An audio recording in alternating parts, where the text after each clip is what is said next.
Здравейте и добре дошли в каналът ми. Тези от вас, които за първ път падат на мен, аз съм Силин, занимавам се с ръчна изработка на подаръци и по принцип в този канал точно за това си говорим, но днес съм тук да ви разкажа нещо малко по-различно. Днес ще ви споделя моята история за бременността, раждането, престой в болницата и как работех през цялото това време. Да започнем от там, че моята бременност протече изключително леко. Аз я водих в майчин дом Варна, като изключително съм доволна от там. Смятам, че наистина работят истински професионалисти. Чувствах се спокойна и уверена. Буквално през цялото време се наслаждавах на този период и до последно се работех, даже до деня, в който аз постъпих в болницата. Правих си графика, отговарях си на съобщенията, всичко както обичайно си правех. И вкарвайки ви сега в моята история, искам само да отбележа, че моята работа не е нещо, което съм усещала като задължение. Аз искрено я обичам и я върша с удоволствие. Ето защо никога не съм считала за нужно да я спирам, дори в ето тези най-важни периоди в моя живот. Всичко върви ръка за ръка. Нека продължим нататък към самото раждане. Така, то мина изключително лесно, поне за мен.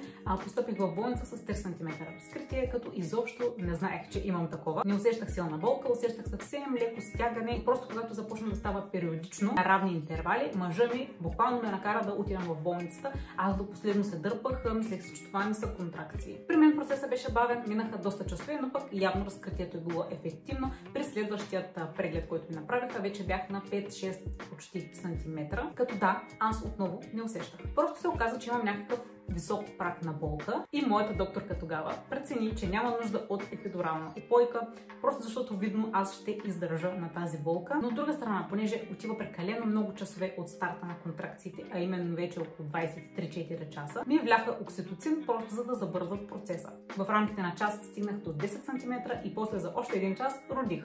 Тоест, ако трябва да съм честна, може би болките така наистина силни с самото раждане, активната фаза, може би бяха около час и половина, час и 40 минути общо. Нещо друго интересно, към което доста наши близки бяха скептични, а именно присъствието на бащата. Да, ние преценихме съпругът ми да присъства на раждането, тъй като сметнахме, че той е единственият човек в този момент, който може наистина да ме подкрепи. И така и стана. Той ми даваше сили, държеше ръката ми през цялото време и даже на него дадоха бебчето за първ път. И вече, след самото раждане, както ви казах, беше доста дълъг период. Преди това също имайте предвид, бях будна доста часове, общо около 36. Имах спешна нужда от почивка и сън. Даже мъжът ми, аз без да знам, е казал на персонала да ме оставят да си почина тази вечер, да вземат бебето.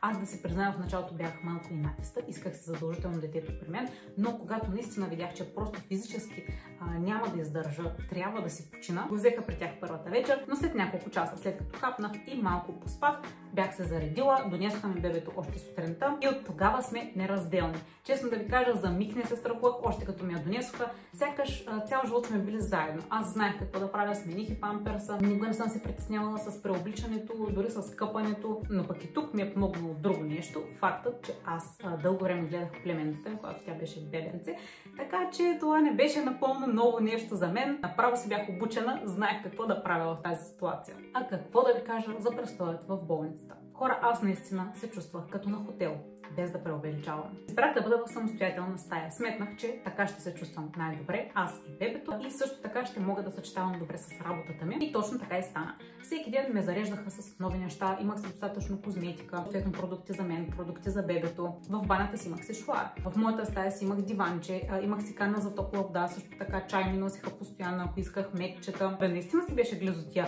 А какво да ви кажа, храната им беше като от ресторант. Лекарите бяха уникални. Всяка сутрин и вечер идваха на визитация различни видове лекари. Интересуваха се както от моето състояние, така и от състоянието на бебето. Постоянно ни проверяваха, задаваха въпроси, провокираха ме аз съответно да ги питам, ако има нещо, което ме интересува, и никога не са ми отказвали да ме обяснят надълго и на широко. Моето бебенце също така беше изключително спокойно, докато повечето бебенца плачеха и нощем и през деня въобще. Нашата си беше доста спокойничка, ставаше само да яде, бушкахме се и отново заспиваше. Само това правиш. И вярвам, че именно спокойствието на персонала и на моето бебенце служиха и аз да съм спокойна и наистина всичко да мине толкова леко. Та после, когато се прибрахме вкъщи, естествено това е един период, в който всяка майка започва да се пита дали ще съм добра майка, дали ще се справя най-вече и докато работя, дали ще успявам да балансирам с всичко, но някак си нещата се подредиха. Научих се правилно да разпределям задачите си, да подреждам ежедневието си, като ето и сега продължавам да работя, просто по-бавничко и по-спокойно. През деня гледам да си върша задачите,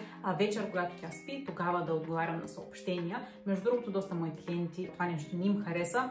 Надявам се все пак разберат ситуацията. Наистина стремя се колкото се може максимално бързо да отговарям и да съм активна. И знаете ли, след първоначалните страхове, истината е, че детето изобщо не ме затруднява. Честно казано, аз обожавам да съм с нея, даже е направо залепена за нея. Виждам, че и тя като цяло обича да прекарва цялото си време с мен. Това ни прави и двете спокойни. Нося си я, да речем, в офиса един път седмично за по час-два, колко да снимам материал и даже и харесва. Не случайно я наричам новата колежка. Наистина не се оплаквам, нейното присъствие ми дава даже повече енергия, сякаш всичко вече има смисъл. И така, не съм спирала, просто нещата вече се случват в различен ритъм, когато мога, а не когато искам. И с това видео искам да ви кажа, няма нужда всичко да върви по учебник и по план. Важно е да правим нещата с любов. Всичко някак се нарежда сякаш магически. Накрая, искам да изкажа огромната си благодарност към Майчин дом Варна, специално към моята докторка Анна Атанасова и акушерката, която ме изроди, Русица Гавазова.